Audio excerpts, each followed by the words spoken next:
एक गांव में रोमी नाम की एक लड़की रहती थी। उसके पिताजी बहुत लालची थे और उन्हीं के स्वभाव का असर उनकी बेटी रोमी पर भी पड़ा।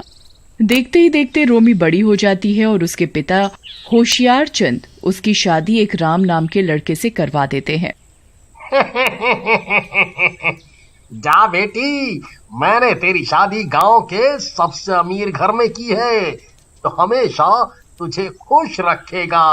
उसके पास बहुत पैसा है।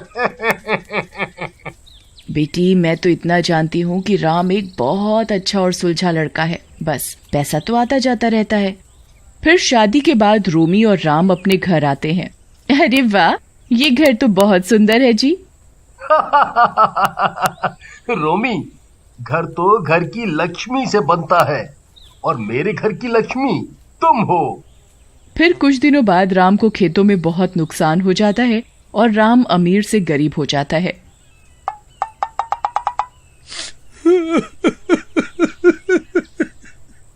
और वो दोनों एक किराए के छोटे से मकान में रहने लगते हैं। कुछ समय बाद उनके 2 बच्चे राहुल और पिंकी होते हैं और एक दिन रोमी और राम दोनों बच्चों को स्कूल से लेकर घर आ रहे होते हैं। बच्चों, तुम घर जाओ, मैं अभी आती हूँ तुम्हारे पापा से बात करके। ठीक है माँ। क्या मामा करते रहते हो? मुझे मॉम ही बोला करो, अमीरों की तरह, समझे? कितनी बार तुम्हें समझाया है। चलो जाओ अब। क्या हुआ पत्नी जी, इतना गुस्सा क्यों करती हो? वारी किस्मत, ये क्या खेल दिखाया तूने?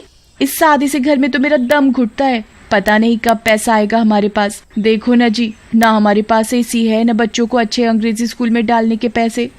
अरे तुम परेशान क्यों होती हो? जरूरत का सब तो है हमारे पास। जिंदगी ठीक ही गुजर रही है।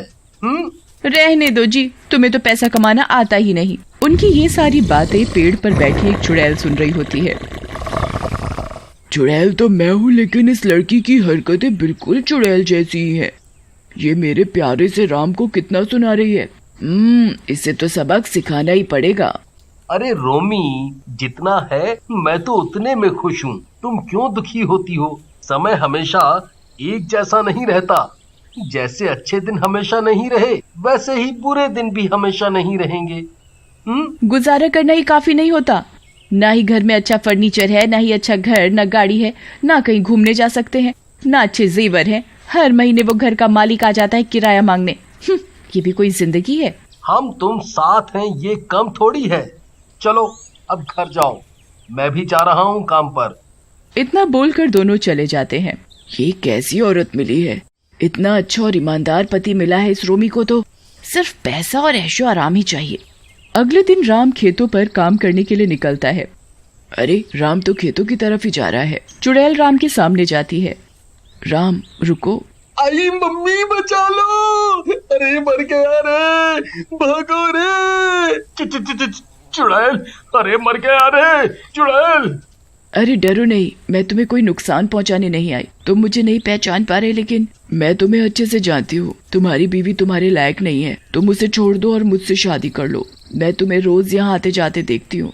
क्या बकवास कर रही हो? मैं अपनी बीवी से बहुत प्यार करता हूँ। हाँ, माना कि वो पैसों को ज्यादा जरूरी समझती है, लेकिन इसका ये मतलब नहीं है कि वो मुझसे प्यार नहीं करती है। इतना बोलकर राम वहाँ से चला जाता है। राम, तुम बचपन से ही इतने भोले क्यों हो? कोई बात नहीं, मैं तुम्हारे साथ कुछ गलत नहीं होने दूंगी। अगले दिन चुड़ैल एक सुंदर लड़की रीमा का रूप लेती है और रोमी से मिलती है। रोमी जी, मुझे आपसे बात करनी है। जी कहिए। आप मुझे नहीं जानती, लेकिन मैं आपको बहुत अच्छे से जानती हूँ और ये भी जानती हूँ कि आप बहुत परेशान हैं। देखो, मैं परेशान हूँ या नहीं, उससे तुम्हें क्या लेना देना? तुम काम बताओ जिसके लिए तुमने मुझे रोका है। हाँ, आई तो काम से ही हूँ, क्यों झूठ बोलूं। मैं आपके पति से बहुत प्यार करती हूँ। आप मेरी उनसे शादी करवा दो। वो तुमसे बहुत प्यार करते हैं, इसलिए उन्होंने मुझे मना कर दिया। अरे तेरी हिम्मत कैसे हुई मेरे पति के बारे में ऐसी बात करने की, वो भी मेरे से?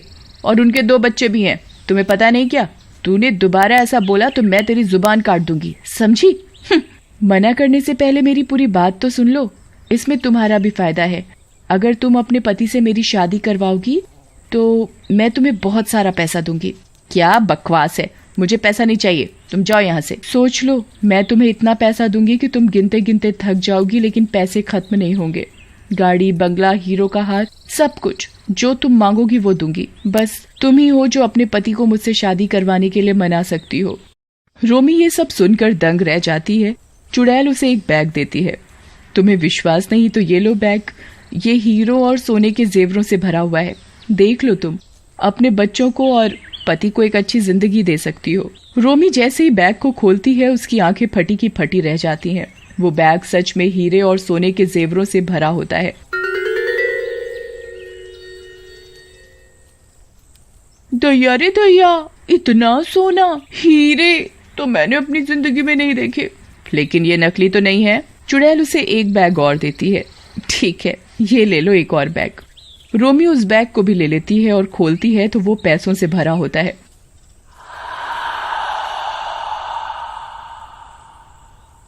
अरे ये तो असली पैसे हैं। लेकिन तुम हो कौन? तुम आम खाओ, गुठलियों के दाम मत पूछो। तुम अपने पति से मेरी शादी करवा दो। तुम्हें पैसा चाहिए और मुझे तुम्हारा पति। रोमी को कुछ समझ नहीं आता। एक तरफ वो राम से बहुत प्यार करती है और दूसरी तरफ जिंदगी सुधारने के लिए पैसों को भी जरूरी समझती है। क्या हुआ? क्या सोचा तुमने? मैं घर जा रही हूँ, ये बैग तुम ले लो। नहीं, ये तुम रखो और मुझे कल सोचकर बताना। मैं तुम्हें कल खेतों में मिलूंगी। रोमी घर चली जाती है और सारी रात सो नहीं पाती। अगली सुबह वो राम से बात करती है। राम, तुम मेरी एक बात मानोगे? एक क्यों, तुम जो कहोगी वो मानूंगा। तुम दूसरी शादी कर लो। क्या? आज सुबह सुबह मैं ही मिला हूँ मजाक के लिए? देख लो, तुम्हारी सौतन आएगी तो मेरा प्यार बढ़ जाएगा। हाँ वो तो है, पर कोई बात नहीं। हम सबके सुख के लिए मैं तुम्हारी दूसरी शादी करने को तैयार हूँ। आज ही शादी कर लो। दूसरी ओर खेतों में चुड़ैल रोमी का इंतजार कर रही होती है।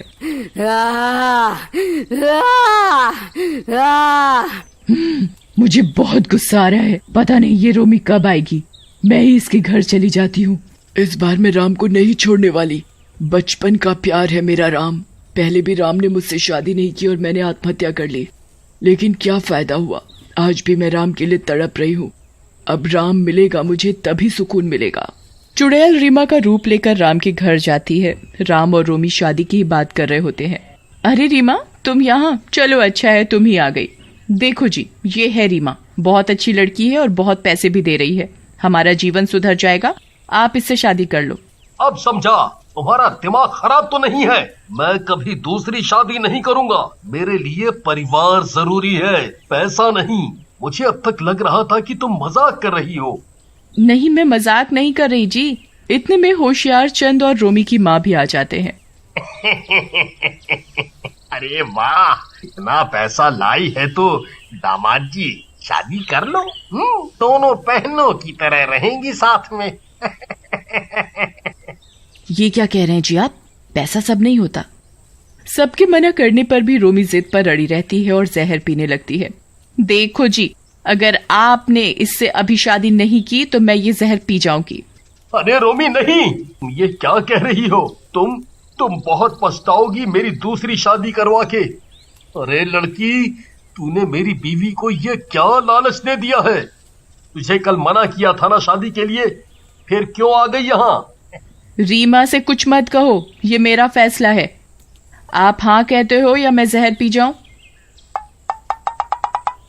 रोमी की जिद के आगे राम की एक नहीं चलती और रोमी राम और चुड़ैल की शादी करवा देती है। शादी के बाद चुड़ैल उन्हें एक बहुत बड़ा और आलीशान घर देती है और गाड़ी भी।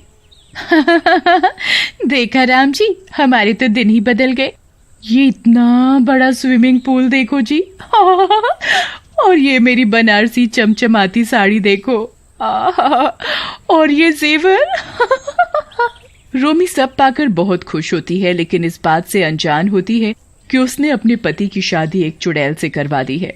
रीमा शादी के बाद अपने कमरे में जाती है और अपने चुड़ैल रूप में आ जाती है। कमरा फूलों से सजा होता है।